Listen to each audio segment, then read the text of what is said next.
Hello everybody, Timothy Bailey from Project Learn with our video for today. Let's start off with a simple picture here. Do you like to fish? I got a new pet fish. Here, the fish, if you remember from our other videos, has two forms and two functions. And those are related to the parts of speech, noun, verb, adjective. In the question here, to fish is an infinitive, preposition and verb. Here, what did I get? Well, I got a thing, right? It's a fish. So this is a noun, right? We know this when we're studying and learning words, right? That they have different parts of speech and also different meanings at different times. But some of our very common small words, our function words, do the same thing. And today we're going to look at two of those, it and one, and see how they change depending on the context. Let's go ahead and start with it. And we're going to look at how students often learn it when they first start learning English. The teacher might show them a picture like this and ask the class, what is it? So the it here is referring to the thing pictured, okay? Something outside of the sentence, something that the students need to think about or see or hear, right? So what is it? It, the thing pictured, is an elephant. In a similar way, someone might be knocking at your door, and we might say, who is it? Well, the it here again is referring to something outside of the sentence, but something that's in the context of when we're using the sentence. And it refers here to a person whose gender is not known. So we don't know she or he, male or female. Okay? So we're saying it. And the person might say, it's your brother. Okay, so we know who it is. It's he, my brother, it's a male. Okay? So we could use his name, we could say brother, we could say he. Any of those things. Now we know. Here's a used car lot. Right? Imagine this is my car here, right? Because my car was old, I sold it to a used car dealer. Okay? I gave that to them and they gave me some money for it. What is the it referring to here? You can see here, right, the subject and the verb. What is it that I sold? Well, I sold my car, right? So in this sentence, it refers to something in the sentence, not like what is it or who is it. And this is usually the subject or the object. In this case, it's the object. I sold it. I can also change this sentence. I sold my car to a used car dealer because it was old. The trick here is we use it one time and we say what it is one time. Here, my car, here, it. If I switch those and say my car here, then I'll use it here when I change the sentence. Try another one. Here's a man trying to pack the car. Perhaps his family is going on a trip. Right? Now imagine he did this before, but didn't do a good job. Victor did a poor job packing the car the first time, so he had to do it again. What is it? Well, here, again, it's referring to something in the sentence, but this time it's an activity, right? Packing the car, okay? This is what he had to do over. So this is his second time packing the car. Try another one. Here we have a clock. It's 12:30. And remember, IT apostrophe S means it is, right? So that's the same. It is 12:30, it's 12:30. In spoken English, we would use this more. It's 12:30, okay? What is it referring to? A specific moment in time. Really, it's like saying right now, the time is 12:30. That's what it's really what we're saying. But that's a very long sentence. It uses a lot of words that we don't need, right? Another way to say it, it's 12:30 now, right? That's mean the same thing. We don't have to do that because when we say this, really we understand. In a similar way, we might say it's Saturday. So at this specific moment in time, the day of the week is Saturday. Or it's October, the month that we are in right now. That's what the it is referring to, is October. It's October. Here's a very nice picture. A little pond there, or perhaps a river. It's a little bit hard to tell. With some fall, some autumn trees. It's sunny.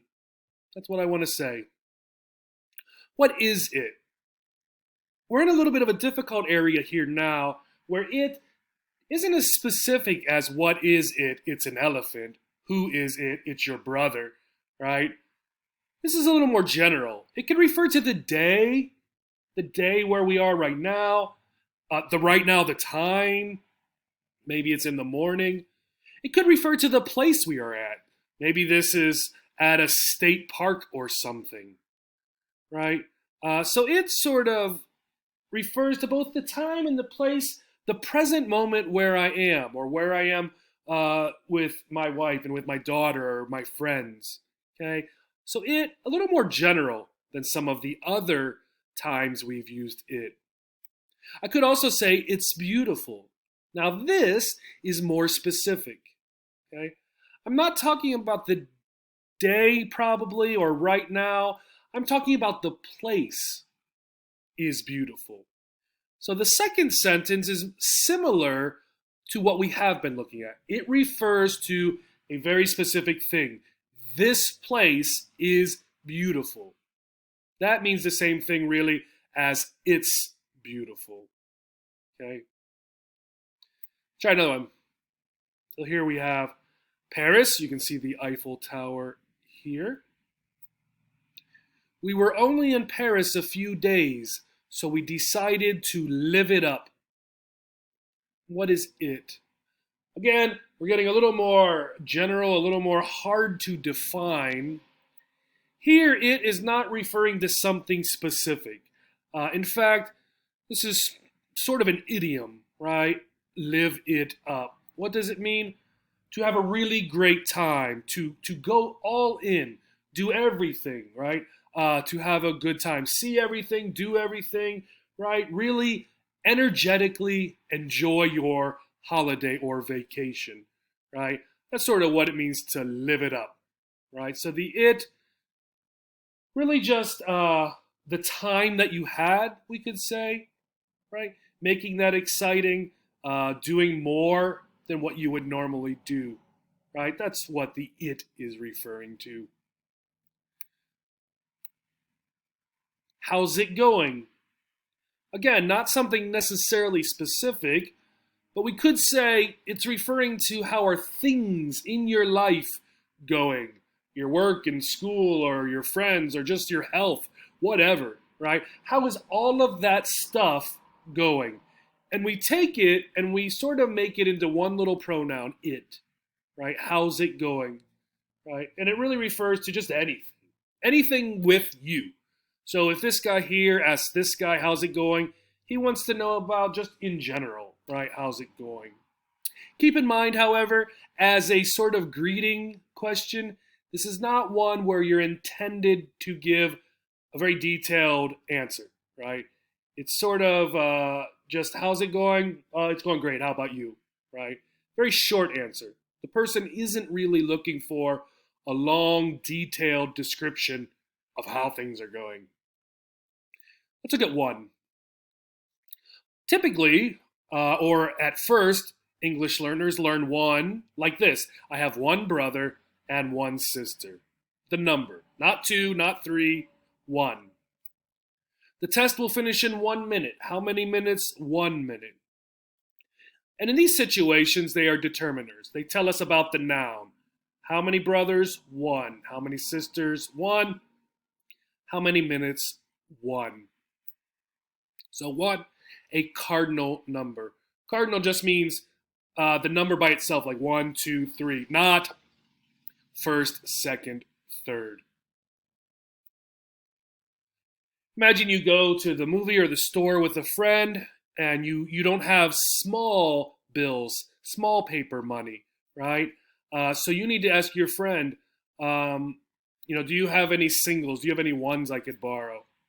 Sorry, I don't have any ones, right? What does that mean? Well, it means I don't have any $1 bills, the smallest bill. I don't have any. All I have is these big bills. Perhaps I just got paid at my job today. Okay. Another one. Here's a train platform. The train will arrive at 1. What does that mean? Well, you probably guessed we're talking about 1 o'clock, right? This way or this way. They mean the same thing. We don't always say 1 o'clock. Sometimes we stop. The train will arrive at 1. The context, the sentence, and the conversation where we are using this word tells us what that refers to. Not the number as in one brother, not 1 as in paper money. The context tells us it's 1 as in 1 o'clock, okay, the hour. Here are some children getting ready to go into their classroom. The children all lined up for day 1 of class. Now this, when we use this, is the same as saying the children all lined up for the first day of class. Okay? These really mean the same. Okay? Slight difference in how they're expressed, but the meaning for the people you're talking to is really the same. Notice, however, that you can't use them the same. We have a slight change. We have to say the first day of class. Here we can say day 1 of class. Okay. Here's another example. One of my favorite teachers was Mrs. Snyder, so I was a student of hers in the past. 1. Notice in this expression, 1 of blah, blah, whatever here, and then the noun, we have the S, one of my favorite books, one of my favorite teachers, one of my favorite foods, right? It's 1 of multiple, 1 of many. So the noun, the many thing we're talking about, has to have the S, right?